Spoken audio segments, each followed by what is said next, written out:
HOA Karen called the sheriff on me for trimming my own bushes, claiming I was violating HOA rules. But the moment the deputy stepped out of the car, her face turned white. It was my daughter.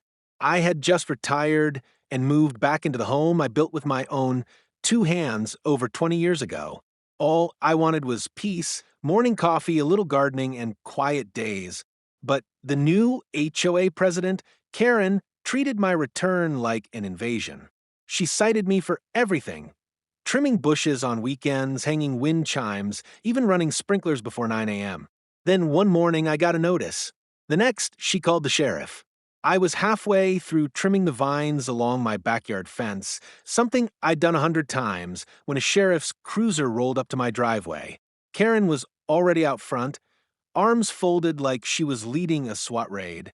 She pointed at me and yelled, "That's him. He's breaking HOA code again." The deputy stepped out of the vehicle, cool and collected, wearing mirrored sunglasses. She walked up, gave me a long look, then slowly took off her shades and smiled. "Hey, Dad," she said. Karen's mouth literally dropped. I said, "Karen, meet my daughter, Deputy Sarah." Karen stumbled over her words, trying to process it. "You didn't tell me your daughter was the police." I just chuckled. Sarah turned to her and said, "Ma'am, there's no crime here. You've just made a false report to law enforcement."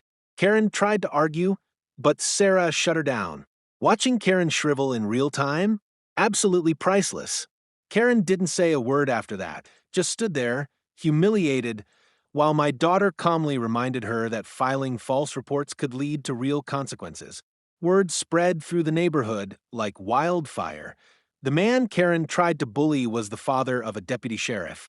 From that day on, the violation notices stopped showing up in my mailbox. No more HOA letters. No more surprise inspections. And Karen? Suddenly sweet as pie at every meeting. My daughter never flexed her badge. She didn't have to. Karen got the message loud and clear. When you play petty HOA games, you better be ready for the plot twist. Because sometimes karma wears a uniform and calls you ma'am. And that was just garden duty karma. Wait till you hear what Karen did when a neighbor painted their mailbox red. It sparked a full-blown HOA meltdown. If you love real-life drama, petty revenge, and sweet justice, this is your home. Tap follow now for more outrageous true stories on the HOA Stories.